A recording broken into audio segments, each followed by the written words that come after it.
Chapter 11. The night he glowed. The bandits had been working the eastern farmsteads for 3 weeks before Kael finished mapping their pattern. 7 men using 2 egress points from the frontier forest, alternating between a 2-night and 3-night cycle in a rhythm that would look like randomness to anyone who hadn't drawn it out on paper. He hadn't drawn it on paper.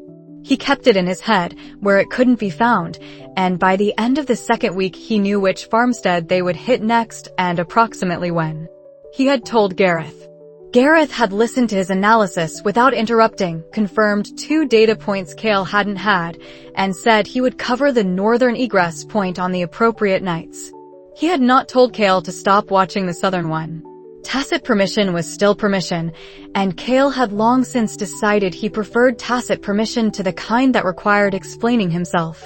So he was at the Orland farmstead on the correct night, under the hay overhang of the storage barn where he had a clear sight line to the gate and the tree-lined path both, and from which he could be over the east fence in 3 seconds if needed. He had a kitchen knife he hadn't asked permission to take. He had a plan. Observe, count the group, note weapons and movement patterns, and leave before anyone noticed a child-shaped shadow that had no business being there.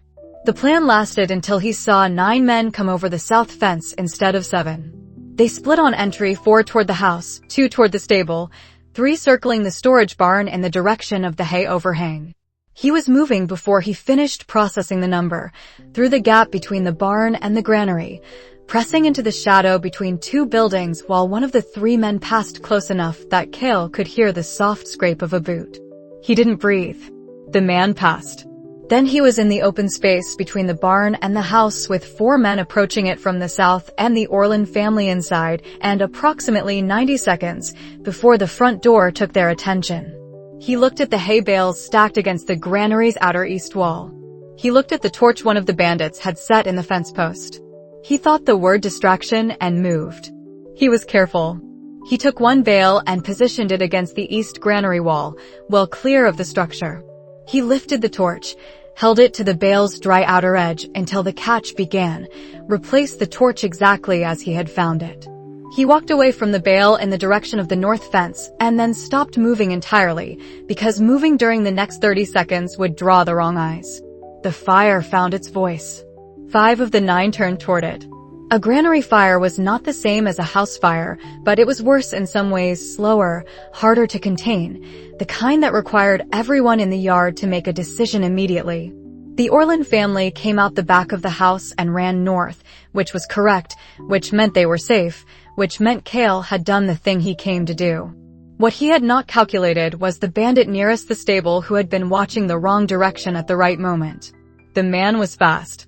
Not fast in the aura-enhanced way Kael was only beginning to understand, but fast in the particular way of someone who had kept themselves physically capable because capable men were the ones who came home at the end of things. Kael was small enough to thread gaps that cost the man half a second each time, and he knew the farmstead's layout by memory, and he was ahead. But he was 10 years old and ahead has a limit. He rounded the east corner of the storage barn and stopped. Stone wall. The Orland grain-drying yard, sealed for autumn. It came to Kael's chin. There was no gap in it, no gate on the space, no way over it in the time remaining. He turned. The man was 20 feet back and reducing.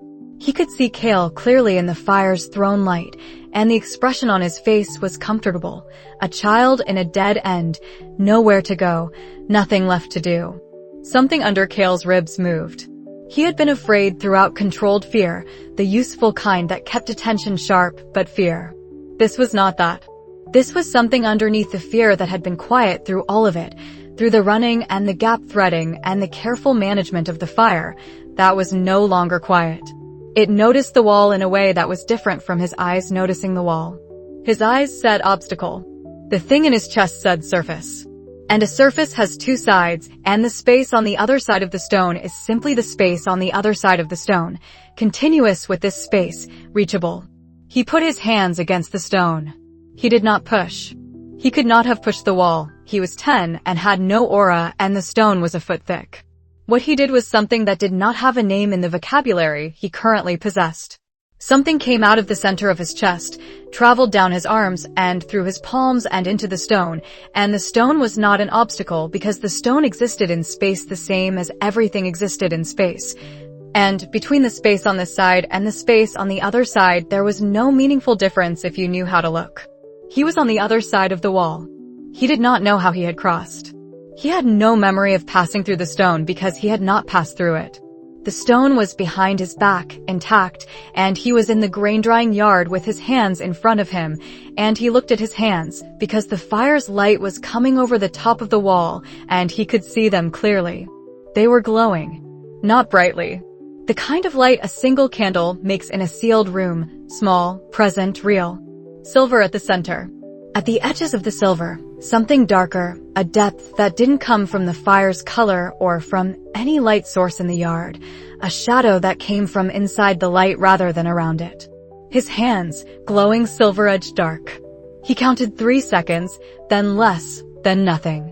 Behind the wall, the man stopped. Kael heard him swear once, the short professional kind, and then footsteps retreating. The fire. The Orland family somewhere in the north field alive. The other bandits dealing with a burning hay bale and a granary they needed to protect more than they needed to find one child. Kael stood with his back against the stone and his hands in front of his face and breathed. He walked home. 40 minutes, at the deliberate pace of someone using the walk for a specific purpose. By the time he reached the side gate he had an anomaly, 2 facts and no framework. The anomaly was what his hands had done. The first fact was that he had moved through space across a barrier that his body could not have physically crossed. The second fact was that his hands had emitted light in a color he had no explanation for, with a darkness inside it that he had also no explanation for 3 seconds. He did not try to force these into an existing framework. The space magic descriptions from the novel were the closest theoretical match. He was a child with a fractured core and no declared affinities, which meant the theoretical match was also a contradiction of everything officially on his record, which meant his record was wrong and had probably been wrong since the assessment. He went to his room and sat on the bed and looked at his hands in the dark for a long time. He did not sleep. In the morning, he went to the old workroom and sat on the mat in the thin spring light and held his hands in front of him and thought hold. The warmth came from his palm in the way it had been coming for 3 weeks, familiar now, reliable now, the particular warmth of something responding to the right kind of attention. The hum moved in his chest. He held both of these things alongside the memory of the wall and the glow, and understood that they were expressions of the same thing. Different pressures on the same substance. A substance that had no name yet, but was clearly not fractured, was clearly not nothing, was something he was going to spend the next several years learning to understand. He told Gareth about 9 men instead of 7. He told Gareth about the fire, the timing, the Orland family's exit, his own route. He described the dead end as a tight corner he had resolved with good positioning and said nothing about the wall. Gareth listened. He said, "You should not have been there." Then, "Good positioning on the fire. We'll work on exit mapping this week." Kael said they would. He walked to the training session with his hands in his coat pockets, feeling nothing from them except the ordinary cold of early morning and the ordinary weight of fingers that had, the previous night, passed through stone and glowed with something that had no name yet. He thought, not fractured. Something else entirely. Find out what. He started from that morning. Chapter 12. The Rival's Father. Lord Harvin Crestfall arrived at the Ashford barony on a bright autumn morning with 5 retainers, a horse that cost more than the manor's annual grain budget, and the manner of someone conducting an inventory of something they had already decided to acquire. He was 16, which was the age at which the sons of powerful families were sent to inspect their father's interests in the way that junior officers were sent to inspect outposts, not because they were needed, but because being sent was part of the education. He had the Crestfall look, dark hair, broad through the jaw, the particular build of someone who had been well-fed from birth and had spent the last few years converting that advantage into muscle.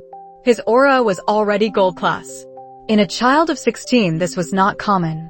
It was, in fact, exceptional in the way that suggested either extraordinary natural capability or a training program that had cost a great deal of someone's resources. And in either case, it meant that whoever had produced this young man had been investing seriously in his future. He looked at the Ashford barony with a flat assessment of someone reading a ledger rather than seeing a place. Kael was in the courtyard because his father had arranged it. Baron Aldrich, who did not read political subtext easily, but who understood that appearances of continuity mattered, had informed the Crestfall household that the Ashford heir would attend the inspection. He had dressed Kael carefully for the occasion and told him to be polite, and then had stood in the courtyard looking slightly braced, the way a man looked who had been told the weather would be bad and was waiting to see how bad. The weather was polished and cold and entirely without weather-like qualities.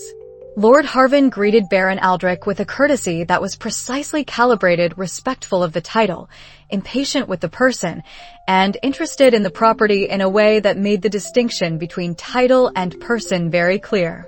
He greeted Kael the way adults greeted furniture that had been pointed out to them, a glance, a brief acknowledging nod, and then his attention was elsewhere. Kael returned the nod with precise courtesy and positioned himself 2 steps behind his father, which was correct and invisible, and began to observe. The aura was the first thing to understand. Gold at 16 was not the same as gold at 30, where the rank had been earned through accumulation and the body had had years to settle into the capability. At 16, gold was new enough that it showed, in the slight excess of the gestures, the way his hands moved with a shade more force than the situation required, the unconscious peripheral attention of someone still learning where their edges were. He was impressive. He also didn't quite know how impressive yet, which was its own kind of information. The second thing to understand was the relationship between young Lord Harvin and the retainers he had brought. For of the 5 showed the deference of genuine loyalty, not performed deference, which had a different quality, but the kind that came from men who had served the Crestfall family long enough to have their own interests aligned with it. The 5th man showed something different, the attentiveness of a professional observer, someone whose role was not to serve Lord Harvin, but to report on him. The Duke's man, then. Here to assess not just the Ashford barony, but his own son's conduct of the inspection. Lord Harvin either didn't know this, or had decided not to care, which were very different things to know about a person. The inspection lasted most of the morning. Lord Harvin reviewed accounts in the study with Marin and one of his retainers. The accounts Marin had prepared were accurate in their individual numbers and constructed to tell a story of modest, but improving stability. Kael had spent 2 days ensuring the assembly of those documents created exactly the impression he wanted. A barony working hard and falling slightly short, not a barony with hidden assets and an iron vein that dwarfed its official survey. He stood in the corner of the study during the accounts review and watched Lord Harvin read. The young lord was faster than expected, not struggling with the numbers, genuinely following them, asking 2 questions that were not the questions an incurious person would ask. One was about the Crestfall loan terms and whether renegotiation had been explored. Kael noted this. It was either genuine curiosity or a performance of it, and he could not yet tell which. After the accounts came the tour. The fields, the village, the outbuildings. Lord Harvin walked them at the pace of someone getting what he needed and moving on, and his commentary was sparse.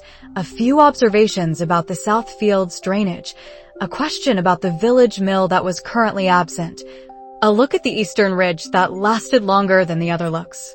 The eastern ridge, where the iron vein ran. He did not know what he was looking at. The survey records available to the Crestfall family were the false ones, showing a modest and already identified deposit of limited value.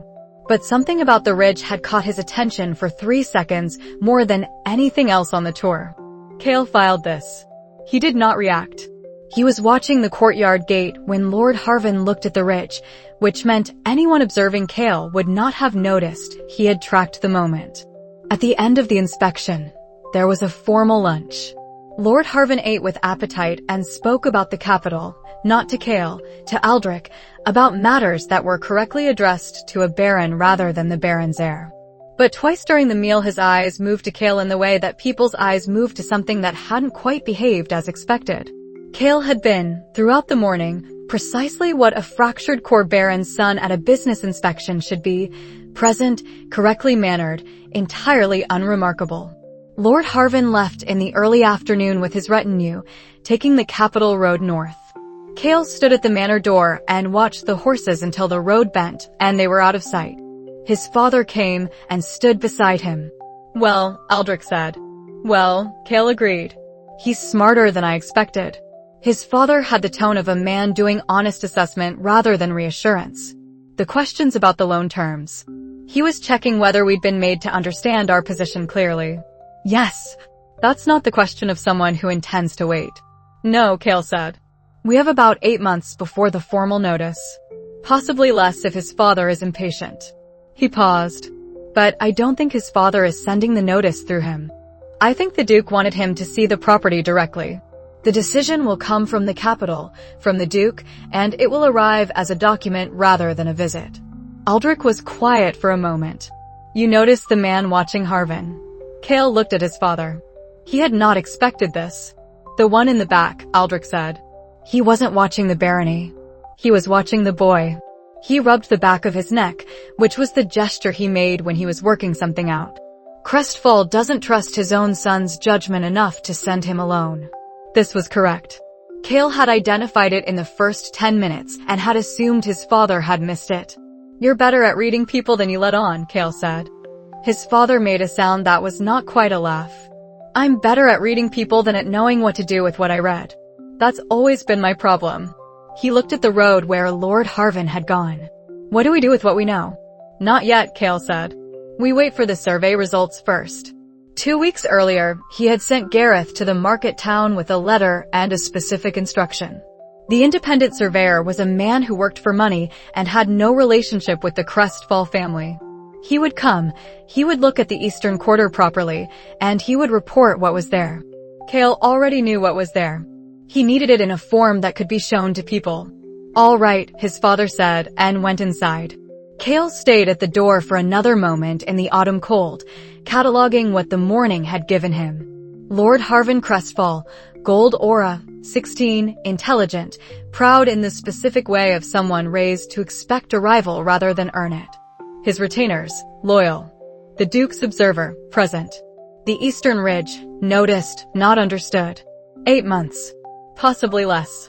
He went inside and found the study and the clean paper on the desk and began writing the letter to a merchant he had identified through Gareth's network 6 weeks ago, a freight factor who made the run between the capital and the Koval port and had, in a letter Gareth had obtained through entirely legitimate channels, complained about the distance he had to travel because there was no direct road through the Ashford frontier. There would be a road. There would be a bridge. And there would be, by the time the Duke's formal notice arrived, an economic argument for the Ashford barony's continued independence that had not existed 8 months ago. He wrote the letter carefully and sealed it and went to find Gareth. Chapter 13. Bandits. The same group came back 3 weeks later. Kael identified 2 new faces from the storage barn window, which meant either turnover or deliberate rotation to frustrate identification. The approach was unchanged. South fence, second hour of full dark, the comfortable rhythm of people who believed they had not been found out. He was in the barn because the barn's east window had a lock he had learned to work from the outside during his afternoon survey of the farmstead 6 days prior, and because Gareth had told him the northern egress point on the appropriate night, and had not told him to stay home. The look Gareth had given him when they confirmed the timing had been specific. It said, "I know you're going to watch. Make sure the position is good." Kael had made sure the position was good. Gareth came over the north fence at the same moment the bandits came over the south. The timing was not coincidence. Kael had the particular vantage of being above and to the side, which gave him an angle on the farmyard that someone at ground level would not have had. And what he watched for the next 4 minutes was something he spent a long time afterward trying to properly understand. The first thing was how Gareth entered the yard. He walked. That was the word for it, technically. He came off the north fence and crossed the yard at the unhurried pace of a farmhand who had stepped out for a night errand and was not yet aware that the yard had other occupants. This was a performance, but it was the most precise performance Kael had ever seen, because it was not performed at the level of the face or the posture, it was performed at the level of the body's relationship to the space around it. A man who was not threat looked at the world without calculation. Gareth was producing that look from inside a state of absolute calculation, which should have been impossible to sustain, and which he sustained completely. The bandits saw a farmhand. They adjusted their movement to account for him as an obstacle rather than a threat. They made this decision collectively in about 4 seconds. It was the only decision they would have time to reconsider. What happened after was not dramatic. That was the thing Kael kept returning to, the complete absence of drama in how it unfolded. The novel had described aura-enhanced combat in ways that emphasized force, the shockwave of a gold practitioner's strike, the visible distortion of the air around a silver warrior's movement. What Gareth did produced no visible distortion, no shockwave, no declaration of capability before or during the application of it. The first man was neutralized with a strike to the junction of neck and shoulder. Not a haymaker, not a demonstration, a precise application of force to a specific location, at a specific angle, timed to the exact moment the man's weight was committed forward. The man sat down. Gareth was already past him. The second man had time to shout and raise his weapon. These were both correct responses to the situation as he understood it. Gareth's response to both was a single movement that addressed the weapon and the shouting simultaneously, and the result was the man seated against the fence post in a configuration he had not chosen and could not immediately rearrange. The third and fourth men came together, which was the right tactical decision against most opponents. Kael watched the sequence Gareth used to address them 3 times in memory afterward, trying to reconstruct the geometry, and could not do it completely. He could trace the outcomes. 2 men, dealt with, neither injured beyond the functional incapacity of the moment. He could not fully account for the path between one state and the other, which meant Gareth had moved through it faster than Kael's memory could reliably capture. Gold aura at less than full expression. He was certain of this because he had read the power system descriptions carefully enough to know what full expression looked like, and what he was seeing was not it. Gareth was operating at a fraction, perhaps a third, perhaps less of whatever he was actually capable of, and even at that fraction, the disparity between him and 7 men with conventional weapons was not a contest. It was a conclusion that had been reached before it began, playing out in the time it took to play out. 3 of the remaining men understood this before it was explained to them. 1 ran immediately. 2 hesitated, which was the wrong choice. Gareth gave them a brief and nonverbal explanation of why it was the wrong choice, and they ran. He checked the 4 seated men with the efficiency of someone confirming outcomes. Then he crouched beside the one who appeared most conscious and spoke to him in a voice Kael could not hear from the barn window. The conversation was short. He gave the man a folded piece of paper. The man nodded. Gareth left over the north fence, the same way he had arrived, at approximately the same unhurried pace. Kael came down from his position, relocked the east window from the outside, and went home by the long path. He arrived at the side gate as Gareth was coming around from the north path. They walked the last stretch to the manor door side by side. Neither spoke. At the door, Gareth said, "You were watching." "Yes," Kael said. No qualification. Gareth looked at the door. He said, "Next time you plan to watch, tell me first. I'll make sure the angle is better." He went inside. Kael stood in the cold for a moment and thought about what he had just been given. Not permission, exactly. Permission had already been given in the form of a silence. Something else. The acknowledgement that Kael watching was something Gareth was willing to account for in his planning. Which meant Gareth considered Kael's presence at these things to be a given, worth managing, worth incorporating rather than prohibiting. He filed this and went to bed. He lay in the dark and ran the 4 minutes in his memory until he had extracted everything he could from it. The novel's descriptions of aura-enhanced combat had emphasized scale, the force multipliers, the physical enhancements, the visible signatures of power. What he had watched in the farmyard had none of those emphases. He had watched economy. The specific precision of a man who knew exactly what was required and applied exactly that, no more, and who had trained this calibration into his body until it was not thought but movement. Gold at 8 times human physical capacity, applied at roughly a third of potential, against unprepared opponents with conventional weapons. The math was straightforward once he understood what he was looking at. What was not straightforward was everything that surrounded the math, the entry, the misdirection, the timing, the way the geometry of the space had been used rather than simply the force available within it. He had been thinking about his own development in terms of power accumulation. The question he had been asking, in the back of all his planning, was when he would have enough capability to defend himself. This was the wrong question. The right question was what a person with any given level of capability could do with it, and the answer to that question was not a function of the capability alone. It was a function of understanding. Gareth had demonstrated, without intending to demonstrate anything, that the gap between what power you had and what you could do with it was at least as large as the gap between power levels. He added time to his estimates. Not years, he had already been thinking in years. He added a different kind of time, the kind that couldn't be scheduled, that only came from accumulating enough real observations to build a real model that he was now beginning to accumulate in earnest. In the morning, training was harder. Gareth did not explain why. He didn't need to. They both understood that something had changed in the accounting, and the change required adjustment.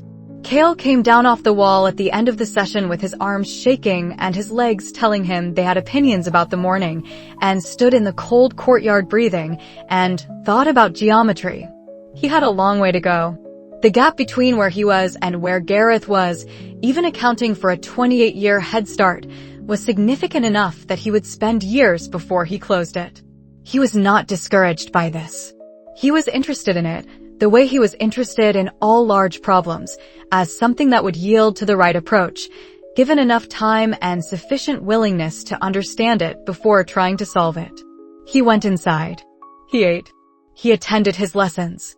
In the afternoon, he went to the old workroom and sat on the mat and held his hands in front of him and thought hold, and the warmth came, and the hum moved in his chest, and he thought, the core is also a function of understanding. Not of force. Not of training volume. Of understanding. He thought, then I am doing the right thing. Just slower than I would like. He was patient with the slowness. He had learned to be. Chapter 14. The Teacher's True Lesson. The formal training began on a morning in late autumn when the frost had not yet committed to staying, but was making its intentions clear. It was distinct from the physical training they had been doing since spring, which Gareth had simply called training because calling it something else would have meant naming what it was, and naming it would have required explaining certain things he was not yet ready to explain. The physical training was the body, the wall runs, the climbing, the conditioning work that had started at the baseline of an underfed 8-year-old and had spent 2.5 years building something that could sustain real demands on it. That part continued and would continue indefinitely because the body was the foundation and foundations required ongoing attention. What Gareth called the formal training was different in kind. He had chosen the old workroom. This was not coincidence. Gareth knew about the workroom, had known since spring, and had allowed it to be Kael's private space because he understood the value of private spaces. Bringing the formal training here was a statement about what category this work fell into. He sat across from Kael on the cleared stone floor and said, "Tell me what you know about spatial awareness." Kael told him. It took 11 minutes, because the answer was detailed from the power system mechanics he had studied theoretically, to the practical observations he had accumulated from watching Gareth move, to his own early core responses and the relationship between clarity and the warmth in his palm. Gareth listened to all of it without interrupting. When Kael finished, Gareth said, "You're right about most of it. You're missing one thing." "What thing?" Spatial awareness is not a skill you develop by thinking about space. It's a skill you develop by knowing where everything is without looking. He gestured at the workroom around them. "Right now. Without turning your head. Tell me exactly where the hatch is." Kael knew where the hatch was. He had used it dozens of times and had a precise mental map of the room. He gave the position. "Distance from your left knee to the hatch." He estimated. Gareth shook his head at the number. 11 inches closer. Again. They did this for an hour. Not for the hatch, for everything in the room. The position of the rubble pile. The exact angle of the left window. The distance from the far wall to the mat. Things Kael thought he knew, measured against things Kael actually knew, and the gap between the two was consistently larger than he expected. The lesson was not the measuring. The lesson was the gap itself. "The sane I mentioned," Gareth said, at the end of the hour. Not casually, he did nothing casually in the workroom. The workroom was not a casual space. But in the tone he used for things he had decided were now ready to be said. His early training. Before he understood what his core was. His teacher gave him one exercise for 2 years. Know where everything is. Not roughly. Precisely. At any moment, in any room, without looking. Kael was still. Why, he asked, though he thought he knew. Because space is not a concept. It's a fact. And the core responds to facts, not to ideas about facts. If your core is what I think it might be, it needs to trust that you understand space well enough to be given access to it. Gareth paused. That's how the saint described it. Not that he learned to use space. That he convinced space he deserved to. Who is he? The pause that followed was different from the pauses Gareth used when he was thinking. It was a pause from a decision already made. I can't tell you that yet. Why not? Because the name would tell you other things I'm not certain you should know yet. Not because I don't trust you with the information. Because information given before the context to hold it is often more liability than knowledge. He had said something similar in the spring, about information exceeding the capacity to act on it. Kael recognized the pattern. Gareth withheld not from caution about Kael's character, but from a specific theory about when knowledge became useful versus when it became a weight a person carried at the expense of what they were supposed to be doing. Kael accepted it. Not because he wouldn't have preferred the name, he would have, and Gareth knew he would have, but because the reasoning was sound, and he had decided early not to argue with sound reasoning simply because the conclusion was inconvenient. All right, he said. The spatial awareness exercise. How precise? To the inch, with no hesitation. In any space you enter within 3 minutes of entering it. That's the baseline. And after the baseline? Then I show you what comes after the baseline. Kael looked at the workroom. The hatch at a distance he had measured wrong by 11 inches. The rubble pile at an angle he had estimated rather than known. Spaces he had been inside for months, tracking imprecisely, trusting his impression rather than his knowledge. He thought about the wall in the Orland farmyard. The way something in his chest had registered the space on the other side as continuous with the space on this side, had understood it not as a barrier but as a surface with two sides that were equally accessible. The wall had not moved. He had accessed space that had always been there. The space had been there because space was always there. What had changed was that in the moment of the dead end, with the man closing the distance and no options remaining, something in him had stopped having ideas about space and had simply known it. He had known where the other side of the wall was. Precisely. Without looking. He did not say this to Gareth. Not yet. He was still working out what it meant, and he had learned that understanding was better than speaking, and speaking before understanding was how you got a conversation you were not yet equipped to have. He picked up the mat and set it down 3 feet to the left and looked at the new position of everything in the room from this angle and began. The exercise was boring in the way that foundational things were boring, completely, necessarily, importantly. He would spend weeks on it before Gareth declared the first phase complete, and the weeks would not feel like progress because progress in this kind of work did not feel like anything until it was done, and you looked back at where you had started and saw the distance. In the evenings, walking the barony's perimeter after the household had settled, he practiced. He walked into the barn and named the position of every object. He walked into the stable and stood in the dark and built the space from memory until the memory and the reality had no gap between them.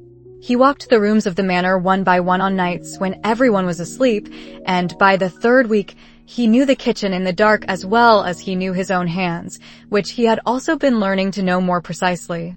At night, in the old workroom before the household woke, he held his hands in front of him and thought hold, and the warmth came, and the hum moved, and he let both of these things exist in the space he was now learning to know precisely, and felt them settle differently than they had before. Less like an internal event. More like an accurate report about the room. He did not tell Gareth about the wall. He would tell him when he understood enough to explain it rather than simply report it. The understanding was coming. He could feel the edge of it from here. He trained until his hands knew the workroom better than anything else they had ever known. And then he trained until they knew the courtyard the same way, and then the barn, and then the whole eastern half of the barony that he walked most mornings. Each space added to what the core could access. Each space confirmed what Gareth Saint had apparently also discovered. That space responded to being known. That precision was a kind of permission. He was not finished with this lesson in autumn. He was not finished with it by winter. He was still working on it in the spring that followed, adding spaces, adding precision, watching the warmth in his palm come faster and with more certainty as the index of what he knew expanded outward from his chest. He was not impatient with this. He had decided very early that impatience was the enemy of the kind of work that could not be hurried, and this was clearly that kind. He worked. Chapter 15. The Capital Messenger. The messenger arrived on a gray afternoon in early winter, riding a horse that had been pushed harder than the distance justified. Kael noticed this from the wall. He was doing the evening circuit, which he maintained now regardless of weather, and the messenger's horse moved with the particular stiffness of an animal that had not been rested properly at the way station. Someone had wanted the letter delivered quickly. That was the first piece of information the messenger carried, and it arrived before the man dismounted. The second piece arrived in the letter itself, which was addressed to Baron Aldrich Ashford in the formal style of official correspondence and sealed with the impression of the Royal Steward's office. Not a personal communication. A policy document. The Royal Steward's office sent these to all the relevant parties simultaneously, which meant Kael's father was not being singled out, which meant the urgency of delivery was not about the Ashford barony specifically. He stood behind his father's shoulder and read the letter as Aldrich read it, which was something he did sometimes when his father read official correspondence, and which had long since stopped being remarkable because it had started so gradually and so early that no one in the household could have identified the moment when it became a habit rather than a child's curiosity. The letter concerned tax reclassification. The language was legal in the specific way of documents designed to be technically accurate and practically opaque. Each sentence carried its precise meaning, but the sentences were assembled in an order that required 3 readings to see what they were actually saying. Kael did 3 readings while his father did 1, and the picture that assembled itself was clear enough. The Royal Steward's office was reclassifying the tax base for frontier baronies. The existing calculation used developed land and verified resource extraction as its inputs. The new calculation would include assessed potential, meaning land that contained mineral deposits or other exploitable resources would be taxed on the value of those resources whether or not the baron had the capital to develop them. The iron deposit. That was what this was about. Not the Ashford deposit specifically. The letter applied to all frontier baronies, and there were 14 of them in the eastern region alone. But the eastern region's frontier baronies contained most of the kingdom's undeveloped mineral resources, and the effect of the reclassification on the collective tax burden of those baronies would be, by Kael's estimate, an increase of 60 to 90% within 3 years as the valuations were assessed and applied. His father lowered the letter. "What does this mean?" Aldrich said, which was not a question he directed at Kael specifically but at the room, in the tone of a man who had read something and not liked what he had read but was not yet sure exactly why. "It means," Kael said, "that they know." His father looked at him.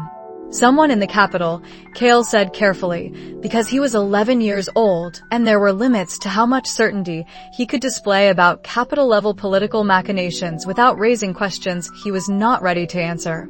"Has identified that the frontier baronies are sitting on resources that aren't being developed, and has decided that the way to access those resources without purchasing them is to tax them at their potential value until the baronies can't afford to hold them." Aldrich's expression moved through several stages. The first was the slight tightening around the eyes of a man being given information he didn't want.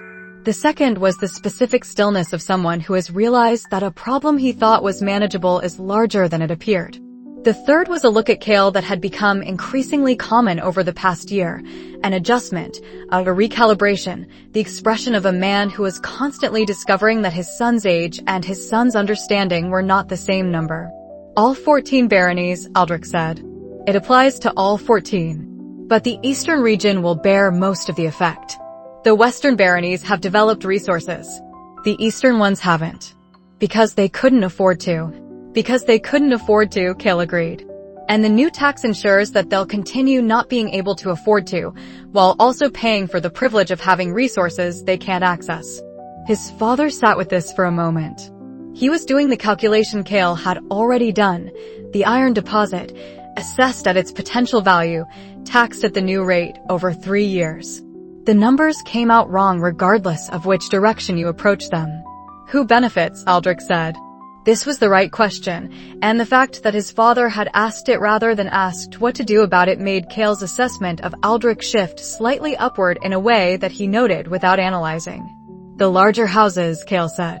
The ones with the capital to purchase struggling baronies at distressed prices. The ones that have been providing loans to frontier lords at terms that have been quietly tightening. He paused. The Crestfall family, among others. The silence that followed had the quality of a man assembling a picture that had previously appeared to be separate pieces. How long have you been thinking about this? Aldrich said. Not an accusation. A genuine question. Since the Crestfall visit in autumn, Kael said, which was partially true. He had been thinking about it since before the Crestfall visit, but the visit had confirmed enough that he could now say things without having to explain how he knew them. The timing of the tax notice after the visit is not coincidence. Someone is coordinating. Aldrich put the letter on the desk and looked at it for a moment and then looked at the window, which was how he looked at things when he was thinking rather than when he was reacting. What do we do? He said. We respond to the notice. Every barony in the region is going to respond to it, and the Royal Steward's Office expects standard responses, individual petitions for reassessment, each one addressed separately, each one handled on its own terms. What we don't do is respond individually. His father turned from the window. We write the other baronies, Kael said. Not all 14. Some of them are already in a position where the Crestfall family or the houses aligned with them have enough leverage that the lords will fall in line regardless of what we say. But 6 or 7 of the eastern baronies have the same situation we do. Unexplored resources, Crestfall-adjacent debt, no individual political standing to fight a royal steward decision. He had been building this model for 2 months. Individually, we're 14 baronies with a complaint. Together, we're a coordinated representation of a significant portion of the kingdom's frontier resource base, and the petition reads differently. Aldrich was quiet for a long moment. You've been drafting this, he said. Kael had not been drafting anything. He had been composing it in his head, which was the same thing without the paper. Not yet. I wanted to see the notice first. This was the version of events his father could absorb without adjusting too many things at once. The fuller version, that he had modeled this scenario 3 months ago and had already identified which baronies to approach and through which connections, would not serve anything useful right now. I'll need to write the letters myself, Aldrich said. To the other barons. Man to man. They won't respond to correspondence from a child. I know, Kael said. I'll draft them. You'll review them and send them under your name. His father nodded. It was the nodding of someone who had made a decision by accepting the facts as they were rather than as he would have preferred them. Not a comfortable nod. An accurate one. They sat together at the desk until the candle burned low, working through the list of baronies and what Kael knew about each lord's situation, and Kael drafted while his father refined, and they arrived at a letter that sounded like a baron writing to other barons. Which it was, and nothing more complicated than that. The letters went out in the morning. Kael watched them leave with the household courier and thought about the picture he was building. Not just the barony, not just the Crestfall situation, but the larger shape of the forces that had been pressing down on the eastern frontier for longer than he had been alive in this body. Someone in the capital knew about the iron deposits. Someone had arranged the tax reclassification to flush them out.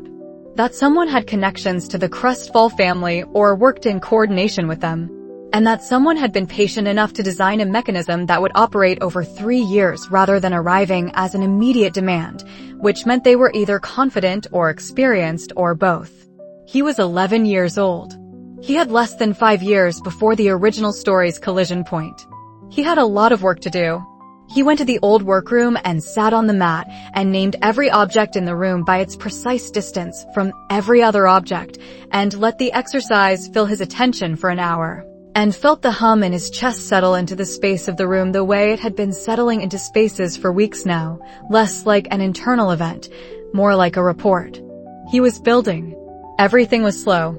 Everything was necessary. He went back inside and helped his father draft a second letter, and then a third. Chapter 16. The library. He found it because he was looking for something else. The library was not the kind of space that invited discovery. It was a narrow room off the main hall that smelled of settled dust and old paper and the specific quality of air that moved through a room infrequently and had given up being surprised by anything. 2 generations of account books occupied most of the shelving. Agricultural records from his grandfather's time and his great-grandfather's time lined the lower shelves in the particular order of someone who had believed organization would outlive them, which it had. It was the room people moved through rather than occupied, and Kael had catalogued it in his second week at the barony and concluded that it contained nothing he couldn't reconstruct from better sources. He had been looking for the deed records for the Eastern Quarter, which Marin had cited in a conversation with a visiting factor and which Kael needed to verify before the independent survey came back. The deed records were supposed to be in the account room adjacent to the library. They were not there. He had worked his way through 3 possible alternative locations and was in the library on his 4th pass through the lower shelves when his hand caught the edge of something that moved differently than a shelf back should move. False back. Not a sophisticated one, the wood was the same age and finish as the real shelving, but the weight was wrong when pressure was applied, and the gap at the edge was imperceptible unless you were looking for it, which he was now. Behind it, not a hidden room, not a safe. A set of books. 14 volumes, varying thicknesses, stacked in 2 rows with the spines inward. He pulled them out one by one and examined them in the thin afternoon light from the hall window. 6 of them were what he expected to find behind a false back in a frontier baron's library. Financial records of a sensitive nature, the kind that described transactions that were not meant to be part of the official accounting. He set these aside for later examination. The remaining 8 were not financial.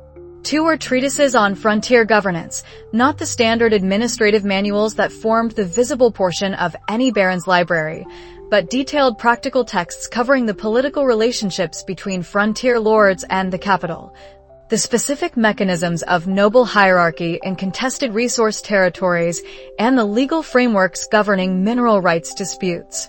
The language was precise, and the perspective was that of someone who had used these texts rather than written them for others to use.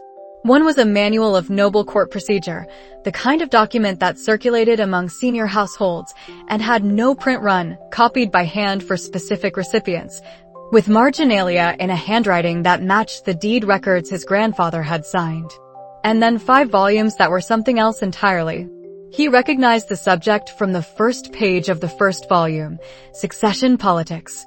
Specifically, the Valdres succession crisis of 60 years ago, when the previous king's sudden death had produced 3 competing claims and a period of political violence that the official histories described as a regrettable interregnum, and which these books described in considerably more operational detail.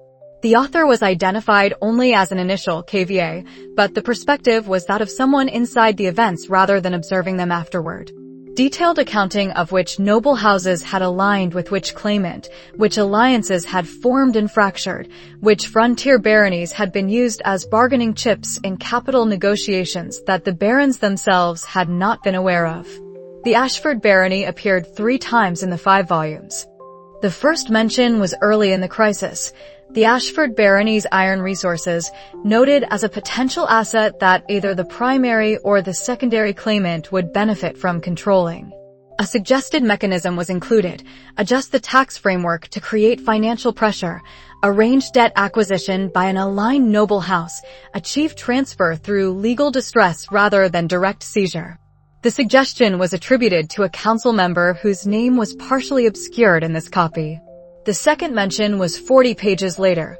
The same mechanism. Noted as having been applied to 2 other frontier baronies successfully and abandoned in the Ashford case, when the then baron proved unexpectedly politically connected through a marriage alliance that raised the cost of the operation above its value. The third mention was near the end of the crisis period. The Ashford barony, its iron resources still undeveloped, its debt situation still unresolved from the earlier operation, placed on a list of territories described as pending for the next favorable political window. He sat on the library floor with this third mention in his lap and thought about the word pending. Not failed. Not abandoned. Pending. The mechanism described 60 years ago was the same mechanism currently operating: tax reclassification, crestfall adjacent debt acquisition, legal pressure designed to produce transfer without the political cost of direct seizure. The same method. The same type of target. A different generation of operatives, but the same institutional logic. This was not a Crestfall family operation. The Crestfall family was a tool in something larger and older, and the person or institution wielding the tool had been patient enough to wait 60 years between attempts when the first attempt became too costly. He sat with this for a long time, because it required sitting with. The scale of what he was looking at had changed. He had been fighting a local problem, a debt situation, a hostile family, a compromised steward, and finding the pattern of something systematic behind it. Now he had a historical record showing that what he was fighting was not systemic in the sense of being structurally embedded in the kingdom's politics.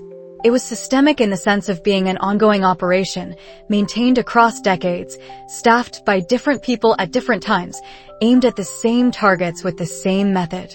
He thought about the Order of Eternal Stars, which the novel had described in the chapters he had read as a vague background conspiracy, whose full nature he hadn't yet reached when he died. He did not know if the operation described in these books was connected to the Order. He did not have enough information to say.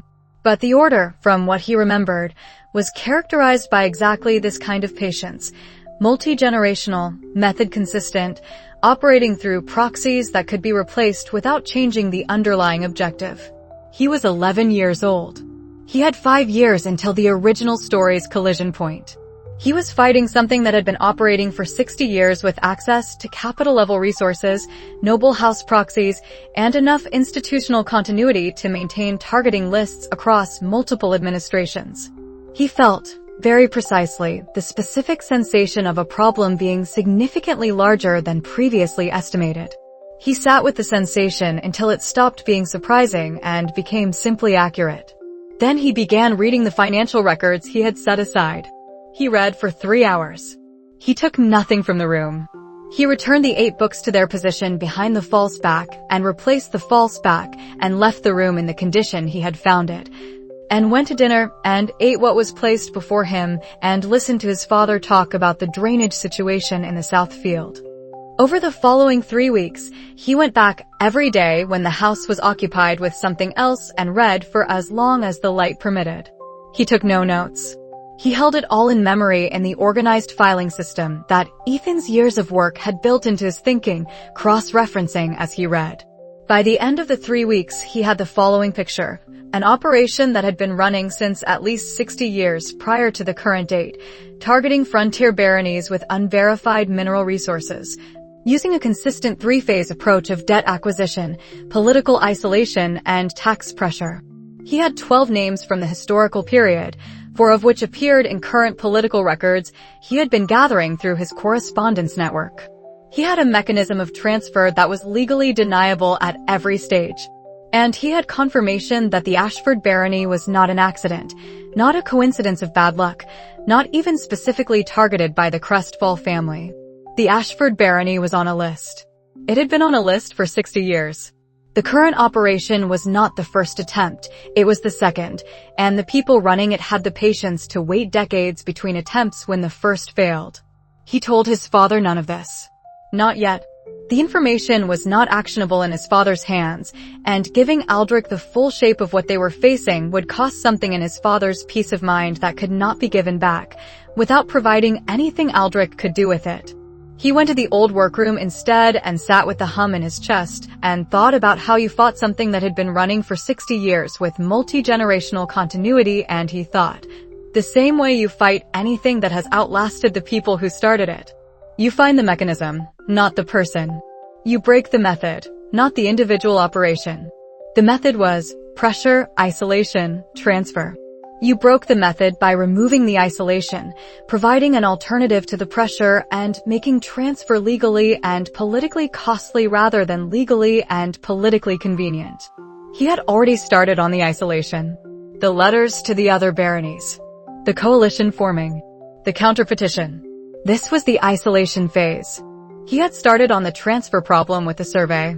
The iron deposit, documented at its actual size rather than its falsified size, changed the legal cost of acquisition. The pressure phase, the tax reclassification, required a different approach. Capital-level response, which required either capital-level connections or sufficient political weight from the frontier coalition to make the petition cost more to ignore than to address. He was 11. He had neither. He was also not without resources, and the most important resource he had was time and the willingness to use it correctly. He started from there. Chapter 17. The Poison Gift. The shipment arrived in the first week of winter with a letter from the Crestfall household that described itself as seasonal goodwill, which was the kind of description that was technically accurate and practically meaningless in a context where the giving party held the receiving party's debt at terms that had been tightening for a decade. Kael read the letter twice and set it on the study desk and went to see what had been sent. Salted meats, which were expensive enough to be a statement and practical enough to avoid looking purely decorative. 3 bolts of good cloth, wool, and 1 linen. And 2 cases of wine from the Crestfall estate, dark glass, good seals, the particular weight of bottles that had been stored correctly. His father, reading the inventory list, had the expression of a man who has been given something nice by someone he doesn't trust and is trying to work out whether the niceness is the point or whether it is cover for something else. He had been having this expression more often since autumn, which was one of the things Kael had been watching. Generous, Aldrich said. Yes, Kael agreed. He looked at the wine. Wine was the obvious vehicle. Anything in the meat would have been harder to control for timing and presentation. Cloth was not a vector. Wine was precise, controllable, and carried the specific social requirement of being consumed in a context that acknowledged the gift. A lord who received good wine from a creditor family did not lock it in a cellar. He opened it at dinner, in front of his household, and the acknowledgement of receipt was a small social affirmation of the relationship. He said nothing that afternoon. He helped with the inventory and went to his lessons and ate dinner, and watched his father not touch the wine because the wine was for guests and occasions rather than ordinary evenings. The occasion came 3 days later when a neighboring farmstead head came to discuss the winter land arrangement and stayed for dinner, and Aldrich opened one of the bottles as hospitality. He was careful. He watched his father over the following 2 days and watched the farmstead head when he next had occasion to see him, and the pattern was clear and unambiguous. Aldrich was brighter on the day after the wine and quieter on the second day. And by the third day, he had a particular quality of distracted confusion that he did not have before, and that went away slowly over the following 3 days, only to return after the next occasion that included the wine. The farmstead head showed nothing, which meant the effect was present in one and not the other, which meant it was not the food. He took a small amount of the second case's wine, less than would be noticed, missing from the sealed bottles, which required a careful hand with the wax and a thin tube he had made from a hollow reed for exactly this purpose, and spent 2 days in the old workroom working with what he had from Ethan's general chemistry knowledge and what he had from the frontier apothecary texts in the grandfather's library. The identification was not precise. He did not have the equipment for precise identification. What he had was the behavioral evidence, the timeline, and enough of the secondary characteristics of the residue to cross-reference against the apothecary texts and arrive at a category, a sedative compound in the belladonna family, at a concentration that was too low to produce obvious symptoms and too consistent to be accidental contamination. Not poison. This was not an attempt to kill his father. This was an attempt to dull his father's judgment over months, to create in Kael Ashford a gradual accumulation of confusion and fatigue that would make him a less capable negotiator, a more easily pressured decision-maker. A man who signed things he might not otherwise sign because his mind was not working at its full capacity and he could not easily locate the reason to refuse. It was, in its way, a more sophisticated attack than a straightforward assassination attempt would have been. It required patience and access and a detailed understanding of the target's social patterns, someone who knew that Kael Ashford was the kind of man who opened good wine for guests, that he would drink from the same bottle as his guests out of the host's instinct to share, that the effect would be diffuse enough to look like the ordinary stress of managing a struggling barony rather than the specific effect of a compound. Someone had spent thought on this. He replaced the wine in both cases with unaltered wine from the household's own cellar.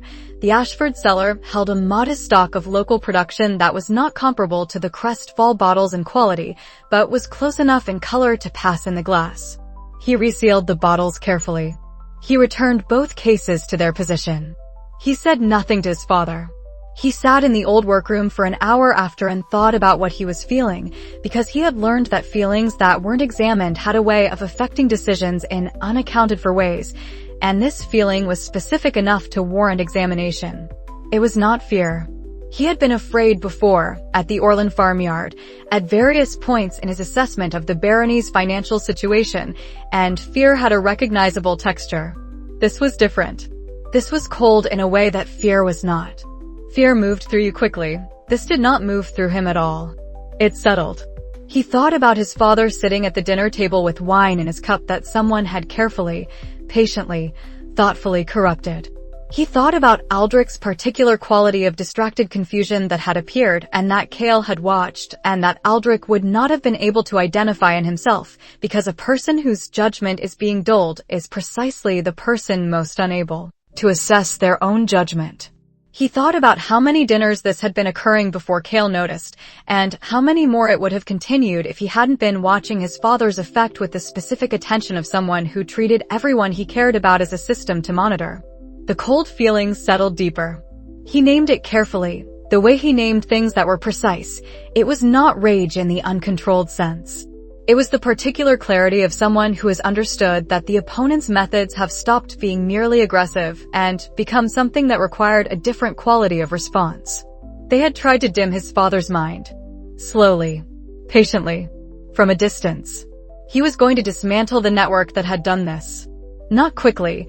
He did not have the capability for quickly, and quick was often careless, and careless was how you warned people who then adjusted their methods and became harder to find. He was going to do it carefully, completely, in a way that left no accessible thread to whatever was upstream of Carrion and the Crestfall family. And he was going to do it in a way that protected his father from knowing it was necessary, because his father's knowing would produce in Kael Ashford a grief and anger that would not serve him, and that Kael, who could not give his father the full shape of what he was facing, could at least spare him from carrying. He went back to the manor and ate dinner, and helped his father draft the final version of the coalition letter, and was present and ordinary, and nothing in his manner said anything except that he was a child doing his work. That night, in his room, he made a list in his head of what he knew and what he needed to know, and assigned a priority to each piece. The wine source. The chain between the source and the Crestfall household. The identity of whoever had authorized the method. The connection between that person and the capital-level operations described in the grandfather's hidden books. The first two were workable from where he was. The third and fourth required more time and more access than he currently had. He was patient. He was also, from that night, more careful about what his father ate and drank at the manor table. Not obviously careful. Obviously careful would require explanation. Quietly careful. The kind of careful a person exercised when they understood that the environment they lived in had become hostile in ways that the other people in it did not know to defend themselves against. This was not a burden he resented. It was a function he had assigned himself, and he performed it without drama. But he did not forget the wine in the glass, or the cold feeling that had settled in his chest when he understood what it meant. He kept both of them in the same place. He kept the things he would eventually act on, carefully, when the time was right. He was very patient with the things he had decided to act on. Chapter 18. The Steward's Shadow. The chain had 6 links. He had established this by midwinter, working backward from the wine through the delivery records, through the correspondence between the Crestfall household and the Ashford barony, through the financial records in the hidden library, And through 2 conversations that he was not supposed to have overheard, but had been in a position to overhear because he had become, over 2.5 years, extremely good at being in positions to overhear things without anyone registering his presence. Link 1 was the Crestfall estate, which had authorized the shipment. Link 2 was the Crestfall household steward, who had arranged the contents. Links 3 and 4 were 2 intermediaries. He had not yet fully identified factors who handled Crestfall family business at the regional level. Link 5 was Marin, who had facilitated the delivery at the Ashford end, which confirmed what Kael had suspected about Marin since the 2nd week and had been documenting since the 4th month. Link 6 was the problem. He had the shape of it, but not the name. Someone who communicated with the Crestfall household through a channel that was separate from the normal business correspondence, who had sent 3 letters in the past year that Kael had tracked through their effects rather than their contents, and whose existence he had inferred from the pattern of decisions made at the Crestfall end that did not appear to originate from within the family itself. The tax reclassification notice. The acceleration of loan terms. The wine. Each of these required either the Crestfall family to be operating with more political sophistication than their history suggested, or someone with capital connections advising and directing from a position that the family records didn't show. He had a name for this link now, Court Steward Carrion. He had identified the name through a piece of correspondence that Marin had not been careful enough with during a period when his wariness of Kael had been at its lowest. In the weeks following the fractured core declaration, when Marin had concluded that the Baron's heir was no longer an interesting problem. The letter had used a referencing code that Kael had seen before in 2 other documents, and the code had led him backward through a small piece of the correspondence archive, and the archive had given him a name attached to the Royal Steward's office. Court Steward Carrion. Not a senior official, a minor one, the kind of position that had administrative authority over specific accounts, but not policy-setting power. The kind of position that gave someone regular access to the fiscal records of frontier baronies without that access being remarkable. Because the management of complex loan situations between noble houses and the Crown's administrative apparatus fell naturally within what such a position oversaw. The position also gave someone regular travel authority, which explained the chain's regional links. He sat in the old workroom with what he had and thought about what to do with it. The wrong move was to expose Marin now. He had understood this since autumn, and the reasoning had not changed. Removing a spy prematurely told the network that the network had been identified, which caused the network to go quiet and change its methods, which meant you lost the ongoing intelligence value of the compromised position and gained an opponent who now knew they had been found. Marin was more useful in place and unknowing than removed and replaced by someone Kael could not identify. The wrong move was also to send what he knew about Carrion to the capital, which he did not have the connections or the standing to do in any form that would produce a result rather than a response that circled back through the same administrative apparatus and arrived at Carrion himself. The right move was to document, continue, and wait. He was 11 years old. He had no power. What he had was an accurate picture of the network, which was a different kind of asset, not one he could spend now, but one that would compound over time as he continued to accumulate detail, and which would become deployable when he had something to deploy it against. He added Carrion to the list of things he was patient about. He did, however, do 2 things that were immediately actionable. The first was to ensure that Marin's access to the Baron's most sensitive decisions was systematically limited, without Marin being aware of this limitation.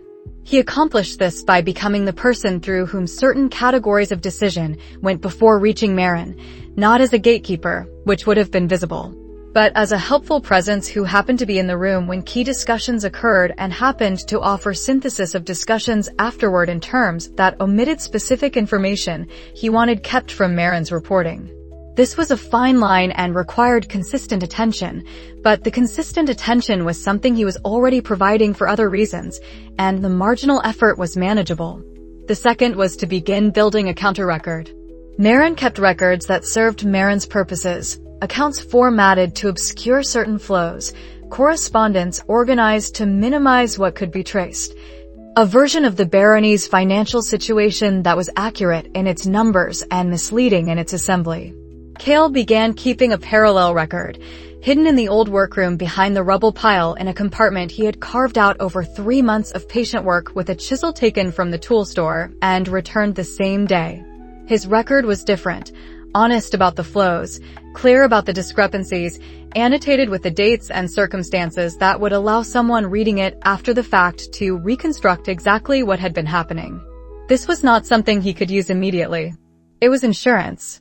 If something happened to him before he could act on what he knew, the parallel record existed as a document that could survive him and be found by someone with the capacity to do something with it.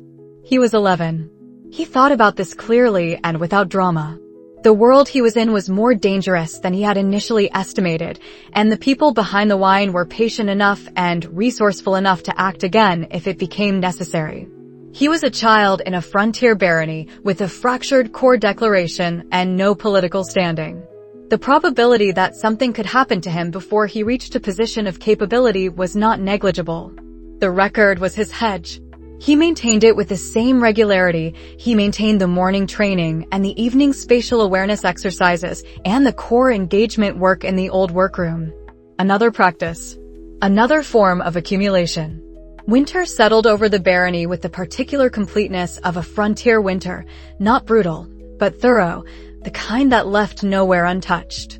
The household contracted inward toward heat sources. Gareth trained him in the covered section of the stable when the courtyard was too cold to use. He read by firelight in the evenings and sometimes listened to his father read, and the evenings had the quality of something held still while the larger world moved, which was not peace exactly, but was the closest thing to it he had experienced in either of his lives. He did not mistake the stillness for safety. He simply occupied it for what it was. In the spring, the independent surveyor's report arrived. The iron deposit, confirmed, at the actual size he had already established in his own survey, now documented by an accredited third party whose assessment had been commissioned before any crestfall adjacent pressure existed and which could therefore not be described as motivated. He read the report twice. He filed it in the parallel record. He wrote a second copy in a different hand and sent it through Gareth's connection to a specific factor in the capital whom he had been corresponding with for 4 months under a false name that he had selected because it was unmemorable and not associated with any existing family he had found in the noble registry. The factor was not yet aware of why he was being sent this information. He would understand when the time came. Kael folded the factor's copy and sealed it and went to find Gareth. He was building the network that would eventually dismantle the network. This was, by his estimate, a 3-year project minimum. Possibly 5. He was patient. Chapter 19. The Trade Route. The merchant's name was Orvin Seld, and he moved freight between the capital and the Koval port using a route that added 30 miles to every run because the direct path through the Ashford frontier had no crossing at the gap. Kael had known about Seld for 4 months.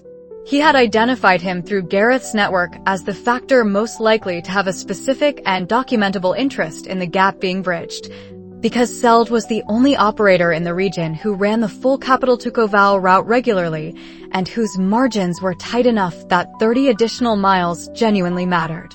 The others who used the road were either comfortable enough that the detour was an inconvenience rather than a pressure, or small enough that they didn't run the route in volume. Seld ran the route in volume. He also complained about the gap in his correspondence, which Gareth had obtained through the factor's secondary connection in the market town, which Kael had read and found useful in the specific way that a person's genuine frustrations were always more useful than their stated positions. The problem with approaching Seld directly was that Kael was 11 years old with a fractured core declaration and no business standing. A child proposing a commercial arrangement was not something a freight factor took seriously, no matter how well the proposal was constructed. The problem with having his father approach Seld directly was that Aldrich, who was an honest man with a practical intelligence and no instinct for commercial negotiation, would have described the proposal in a way that allowed Seld to understand exactly how much the Ashford barony needed the arrangement, which would have moved Seld from a position of genuine mutual interest into a position of negotiating leverage. The problem with any obvious approach was that obvious approaches required the proposing party to reveal their situation, which revealed their leverage, which revealed how much they needed what they were asking for. The solution was what he had been building for 4 months, a situation where Seld arrived at the idea himself, through a sequence of events that had been arranged to make the idea obvious rather than to propose it. He had, through Gareth, sent Seld a surveyor's assessment of the road condition on the Ashford frontier route, not a proposal, just a survey. He had, through a secondary connection in the market town, ensured that Seld heard about the independent iron deposit survey that had confirmed the Ashford mineral holdings. He had arranged for 2 other freight factors who ran portions of the route to mention to Seld, in separate conversations, that they had been looking at the gap crossing as a potential shared investment. None of these conversations were connected to the Ashford barony. All of them were true. He had simply ensured that Seld encountered a cluster of true information that pointed in the same direction. Seld arrived in the 3rd week of spring with a letter of introduction from the market town factor and a proposal that he presented as his own idea. The proposal was, he would fund the bridge restoration at the Gap site in exchange for preferential transit fees on the Ashford frontier route for 10 years. He had a number in mind for the transit fee structure. The number was reasonable. Kael had calculated the reasonable range 3 months ago, and Seld's number was near the middle of it. Aldrich met with Seld in the manor's receiving room with Kael 2 steps behind and to the right, in the position Kael had occupied for the Crestfall visit, and which he had decided was the most useful location for any formal meeting. Present, correctly positioned, invisible. The negotiation took 2 hours. Aldrich was, as he had been with the grain merchant a year ago, not naturally equipped for commercial negotiation. He reached for the truth when evasion would have served him better. And he undervalued his own position because he had been undervaluing it for 12 years, and the habit was structural. But he was honest about the bridge site's condition, which Seld had already independently confirmed, and he was clear about what the barony could and could not offer in terms of ongoing maintenance, which Seld had factored into his model. At the end of the 2nd hour, the framework of an agreement existed. Seld would finance the bridge restoration through a contracted builder from the market town. The transit fee structure would be formalized in a legal document drafted by a solicitor both parties could agree on. The preferential terms would run for 10 years, after which they became negotiable. The bridge would be built in late spring and completed before the summer freight season. After Seld left, Aldrich sat in the receiving room and looked at the table where the preliminary agreement had been sketched out and said, "We got a fair deal." "We got slightly better than fair," Kael said, which was true. The fee structure had ended up 2 points in the barony's favor relative to Seld's opening position, because Seld had been invested enough in the arrangement to move. His father looked at him with the expression that had become increasingly common, the look of someone who kept updating his assessment of a situation he already thought he had accounted for. "How long have you been working on this?" "Since winter," Kael said, which was 4 months, which was accurate. Gareth helped. Gareth helped. Aldrich nodded. He was quiet for a moment. He said, "Your mother used to say the difference between a good plan and a great one was whether you could look at it afterward and see where the luck was. If you couldn't find the luck, the plan was better than good." Kael did not say anything. "I can't find the luck in this one," his father said. "I've been looking since Seld walked in." This was, in its way, the most accurate thing anyone had said about how Kael worked. He had not used luck. He had found the right man, identified the right information to route to him, and arranged for the information to arrive in a sequence that produced the right conclusion without requiring anyone to be deceived about any material fact. The arrangement was genuinely good for Seld. It was genuinely good for the barony. The only thing Kael had done was make both of those facts visible to both parties at a time when both parties were positioned to act on them. "She sounds like she would have been difficult to surprise," he said. Aldrich made the sound that was not quite a laugh. "Completely impossible. She saw things before they happened. I used to think it was a gift. I think now it was just attention." He folded the preliminary agreement and stood. "She would have liked you. She would have understood what you are." He said this simply, without qualification, and went to find the steward to begin the preliminary arrangements. Kael sat in the receiving room for a moment after his father left, in the late spring light coming through the windows, and thought about what this meant in practical terms. A new income stream. Small in the first year, the transit fees would begin only after the bridge was operational. Larger in year 2 as Seld expanded his volume on the route. substantial by year 5 if the route attracted additional freight operators using the improved access, which it would, because a viable crossing always attracted operators and operators attracted further development. He thought about the barony's income curve and how it had changed over the past 2 years. The trade route was the most significant improvement, but it was not the only one. The crop rotation had increased yield on the south fields by roughly 18% in its first full year. The water capture from the spring was still theoretical, but the survey had confirmed the site and the cost, and the mill was possible as soon as capital accumulated. The coalition letters had produced responses from 4 of the 7 targeted baronies, which was enough to make the petition credible. Marin was contained, not removed. The barony situation in year 3 looked materially different from the barony's situation in year 1.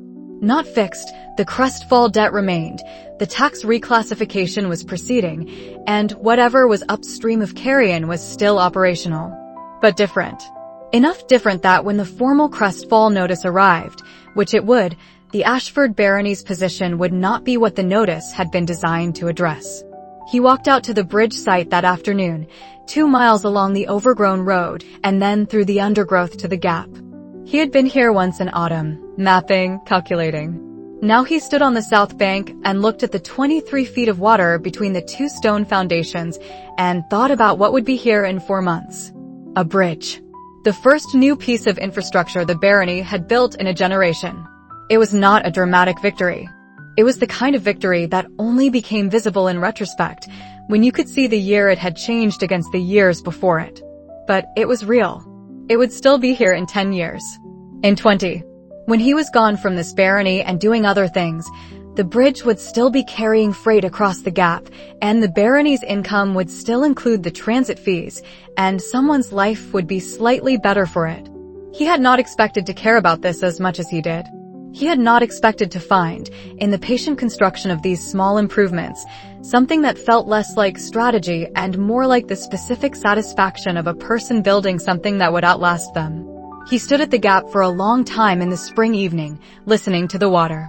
Then he walked back to the manor and ate dinner, and helped his father write to the solicitor about the formal agreement, and it was ordinary, and he was glad of it. Chapter 20. The first year ends. Baron Aldrich Ashford was 38 years old and had spent 6 of those years watching his barony fail by degrees, not catastrophically, which might have been clarifying, but in the slow way of a wound that was not fatal, but would not close. That required constant attention and produced constant exhaustion, and gave a man the particular look of someone who had been managing something for so long that the management had become the thing itself. He no longer looked that way. He had not noticed when it changed. The change was not the kind that announced itself. It was the kind that came from a series of mornings that were slightly less heavy than the ones before them, until the heaviness was simply gone, and he could not have said exactly when it left. The barony's income was not good.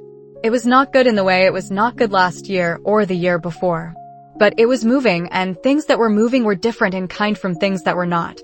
And Aldrich understood this in the practical way of a man who had spent his life with working land and knew the difference between soil that was exhausted and soil that had been fed. He knew his son had done most of it. He was not certain how, and he was not certain he wanted to be certain, which was a position he had arrived at by thinking about it carefully and deciding that some things were better held at the level of gratitude rather than understood at the level of mechanism. Kael was 11 years old and had been 11 years old for 3 months and was about as much like an 11-year-old as Aldrich's most reliable draft horse was like the mare that had died 4 years ago, similar in category, entirely different in specific character. He had been a child who read the barony's accounts at age 8 and said, "I'll tell you when I understand it better," and he had, in fact, told him, at intervals and in pieces. And each piece had fit with the previous ones in the way of a picture that was always slightly larger than what had been revealed. And Aldrich had the ongoing experience of feeling that he understood the situation and then receiving a new piece that adjusted the scale upward. He trusted Kael. This was not blind trust. It was the trust of a man who had been watching the consequences of decisions for 3 years and had not yet observed a consequence that was worse than not making the decision would have been. This was a sufficient basis for trust in Aldrich's accounting. He was not a man who required full understanding of a process in order to acknowledge that the process was working. In the evenings, when the house was settled, he still read aloud the frontier folk stories that had been his wife's tradition. Sometimes Kael listened and sometimes he was somewhere else in the house doing work that Aldrich did not track precisely, and both of these were fine. The reading was not about the audience. It had not been about the audience since the fever. It was about the sound of his own voice in the house at the right time of evening, and about the stories being told, and about the tradition being kept. He had noticed that Kael sometimes sat in the doorway of the reading room rather than coming in. Present, but not quite in. Listening to the story without claiming the listening. Aldrich read through these evenings at his usual pace and did not draw attention to the doorway, and if the particular folk story he had chosen was one his wife had read most often, this was a choice he made privately and did not discuss. The barony in spring of year 3 was as follows. The bridge would be complete by midsummer. The transit fees would begin in the freight season. The coalition petition had 4 barons in formal agreement and 2 more in cautious correspondence.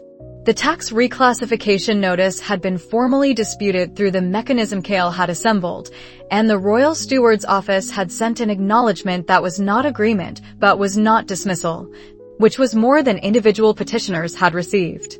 The iron deposit survey was filed with 3 separate repositories, which made it significantly harder to lose or misplace. The parallel records Kael maintained, Aldrich did not know about these specifically, but he knew his son kept records of things, and that this was not a child's habit, existed somewhere in the barony. Marin remained. Aldrich had not been told why Marin remained when it was clear to both of them that Marin was not working entirely for the Ashford family. This was something Aldrich held in the same category as certain other things about his son, present, understood at the level of the fact without the level of the mechanism, trusted to resolve at the right time. Gareth trained Kael every morning and occasionally in the evenings, and Kael's body had stopped looking like the body of an underfed child and started looking like the body of someone who was building something out of what they had been given. He was still small, 11 years old, still growing, still years from physical completion.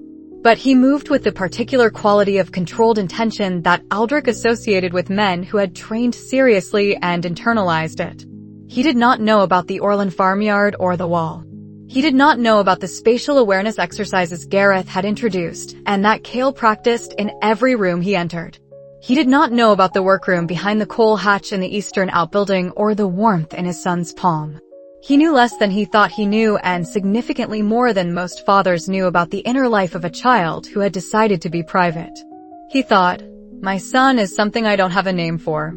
And he was at peace with this. The news from the capital arrived in early summer in a letter from a contact of Gareth's who corresponded occasionally with the household about regional conditions. The news itself was not about the barony. It was the kind of news that passed through regional networks when something notable happened at the capital level, not official correspondence, the texture of things that people talked about. Lady Seraphine Voss had publicly destroyed the argument of Duke Aldrin's son in a proceeding before the noble council. The Duke's son had been making a case for a specific land claim that the Voss family disputed. Lady Seraphine, who was 13 years old, had addressed the council directly, without the intermediary of a household spokesman, and had dismantled the opposing case in 7 minutes of methodical counter-argument that left 3 of the council members visibly reconsidering their positions before she had finished. 2 noble alliances had shifted within the week. A third had followed by the month's end. The contact's letter described this with the particular combination of awe and residual discomfort that people used when describing something impressive from someone they had expected to be manageable. Kael read the letter twice at the study desk, alone, in the late afternoon when his father was in the south field and the household was occupied. He had read the novel's version of Seraphine Voss with the critical attention of someone trying to understand a character through a narrator who did not like her. The narrator of Chronicles of the Blessed Hero had not liked her. She was coded as the antagonist in the early chapters. The beautiful and ruthless noblewoman who destroyed reputations for reasons that were presented as petty and motives that were presented as selfish.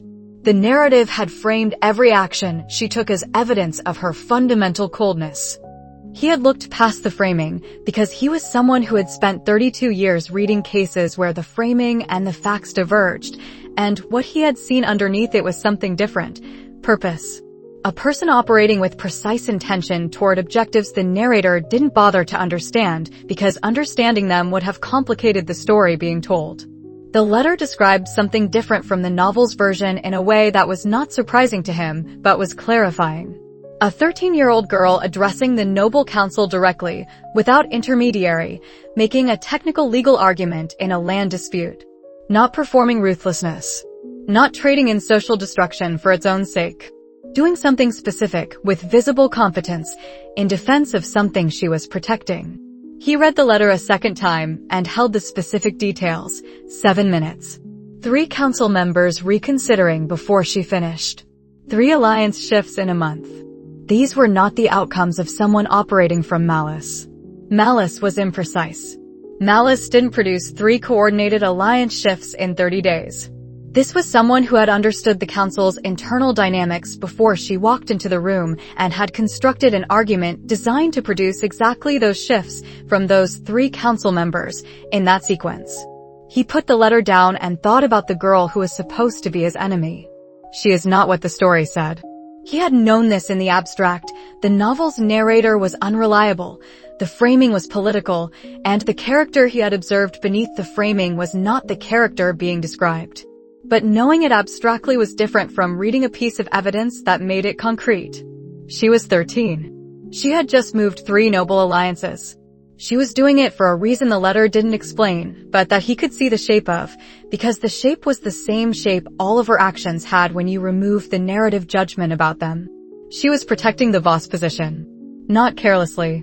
Not destructively. With specific intelligence from specific threat, using specific methods calibrated to the specific context. He set the letter with the other correspondence and went to find his father in the South Field and spent the afternoon discussing the drainage situation, which was real and ongoing and required immediate attention. But the letter stayed in his mind the way things stayed in his mind when they shifted something in his model of the world. He had been building this world for 3 years on the framework of the novel, adjusting as new information arrived.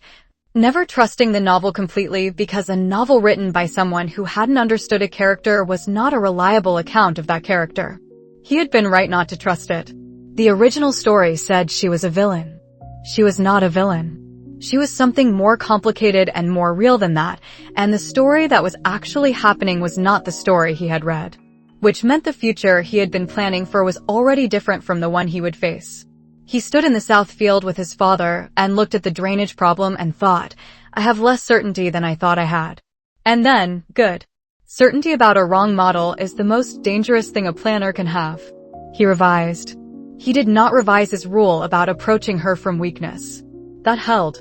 If anything, the letter strengthened it. You did not approach someone who could move 3 noble alliances in a month from any position except strength. But he revised his understanding of what she was doing and why, and the revised understanding meant that the eventual approach, when it came, would need to account for someone more capable than the novel had described. Which was fine. A more capable ally was worth more than a simpler one, and what she was doing, stripped of the novel's framing, looked like the same kind of long-term protective operation he had been running on the barony for 3 years. They were not on the same side yet. They might not be on the same side for years. But the shape of it, from a distance, was visible. He went back to the manor in the evening and ate dinner and helped his father with the drainage calculation and listened to the folk story that night from the doorway rather than the room, and the summer sounds came through the open window, and the barony was standing. And his father was well, and the bridge would be complete in 2 months. Arc 1, he noted to himself, without drama, done. He had a great deal more to build.